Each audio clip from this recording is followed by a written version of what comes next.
Welcome to Brave Inflexions. My name is Claudel Fonek.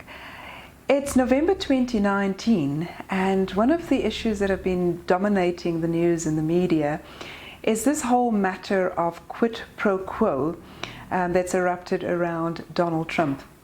Now, of course, there are lots of complexities in this case, lots of different interests, which creates politics. And lots of people's lives are being affected in the process. In this video, I don't want to focus specifically on the case itself, and I make no pronouncements on whether I think he's guilty or not. But I have really been reflecting on the whole scenario that is busy playing out. And one of the things that I would like to zero in that has been worrying me at the back of my mind is the way that we use language and terminologies that we use for headlines and how that can drive how people see situations playing out. So in this case, there's been a lot of emphasis placed on quid pro quo, and that specific terminology, it's Latin. In everyday language, it means I scratch your back, you scratch my back. And what worries me about that is we can quite easily fall prey to asking the question, so what is so wrong about that? As human beings in our daily lives, quid pro quo plays out all the time. I do this for you, you do that for me. I give you this, you give me that. I pay you money, you give me goods or services. Or like in the old days, we bartered.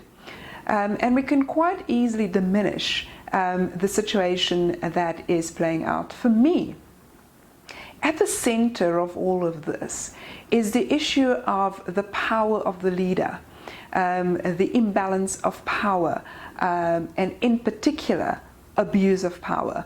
All right, so in this scenario, you can look at it from two perspectives. The one is that this is the President of the United States, and that in itself is a very powerful position, which would make it very difficult for anybody else to see equality in power in that regard. You know? So how do I stand up against such a powerful individual?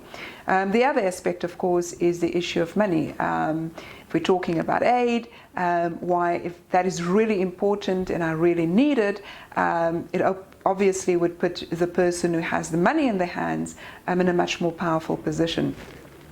So the notion of abuse of power has got huge ethical implications, and this is why I think it is so important that we have more conversations around it. Abuse of power plays out all the time in lots of different scenarios. In organizations, they play out all the time, and all kinds of organizations may fall prey to a situation where a powerful leader abuse their power, and it could be in commercial entities, it could be in civil society, it could be in religious institutions. It plays out in every aspect of life. So what does it mean for us as leaders, and especially those of us who want to be ethical leaders in our actions and our decisions, but also that we perceived, and in terms of the eyes, what people see when they look at us. They want to see ethical leadership being displayed, and courageously so. So let me give you an example.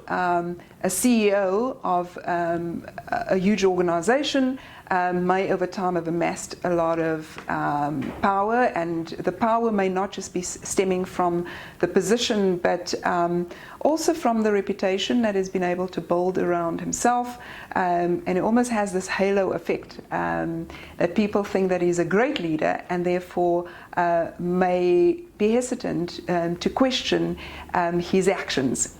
So in a scenario like that, and when you top it with the fact that the individual is measured in quantitative terms, so in other words, it's about money, it's about the bottom line, it is about making sure that you increase that return on investment for the shareholders, and there's a very narrow focus on stakeholders of the organization. but really just a drive to make sure that at the end of the day, when his performance is being measured, that he looks very good, and therefore is able to earn the bonus or the increase, the big increase that he is looking for. Now, that makes the person very vulnerable to protecting that interest, protecting their income, also protecting their position in terms of what it is and that people think they are in that particular position. So when there is somebody in the organization who picks up unethical behavior and wants to expose it, this very same person with the halo effect that is seen as a great leader may very well want to squash that and prevent that person from bringing the skeletons out of the closet. So that person who is now the victim may very well find themselves in a position where they are either demoted or moved to a different department where they're now doing work that they really do not enjoy, being blocked from being promoted, just finding that every single idea of theirs is being shot down, and the circumstances in which they operate and work has become very unpleasant. So they may then find themselves making the decision that they'd rather leave the organization, or the leader may play a very active role in pushing that person out. And there are even circumstances where unethical leaders would use the governance system within the organization, using governance language and principles to victimize a person and to even go as far as firing the person, to get rid of the person, and then of course in the process destroy somebody's career, destroying somebody's life. How do you make sure that you don't fall into the trap of abusing your power? As in human nature, it is so easy for us to see unethical behavior in other people, to see things like conflict of interest, for example.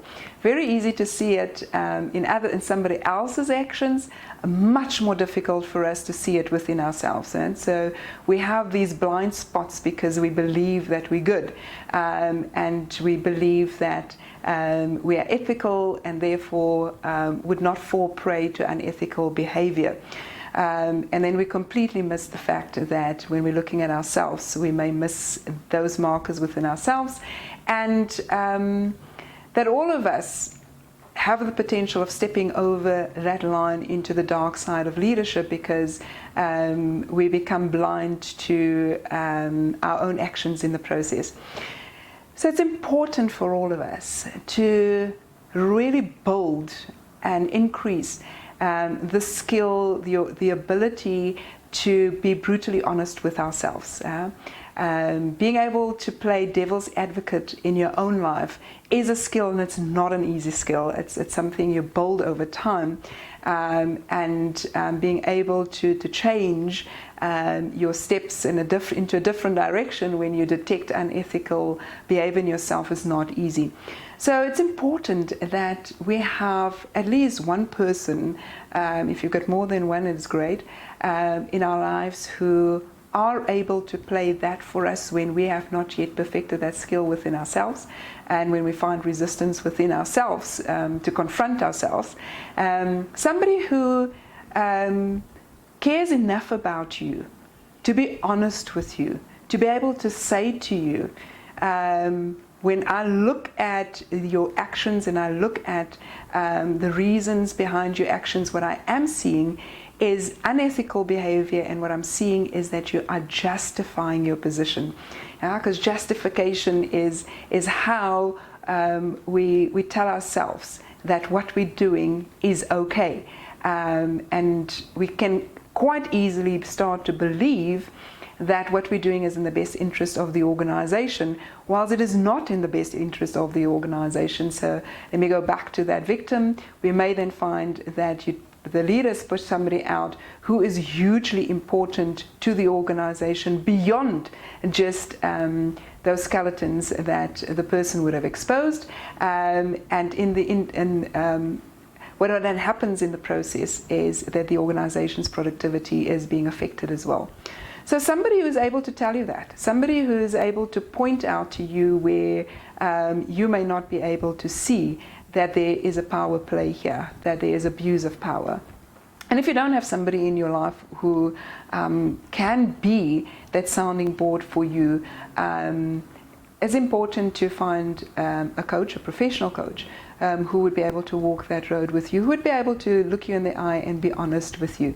But of course, the first step is to start to recognize that in every action that you take, every decision that you make, there are ethical implications.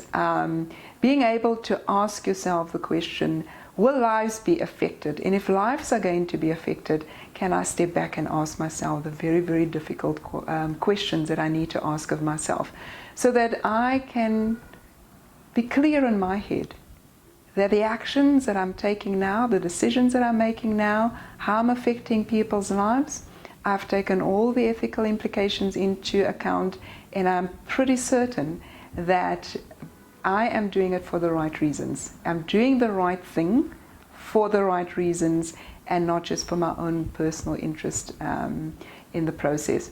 So I hope that has given you something to think about, something to reflect on for yourself, to increase your own ability to constantly display great leadership. I encourage you to subscribe to the channel if you are not already a subscriber, but also visit our website and subscribe to the website. There's lots of other material on there that are not covered in the videos. And that is braveinflections.com. Thank you for watching.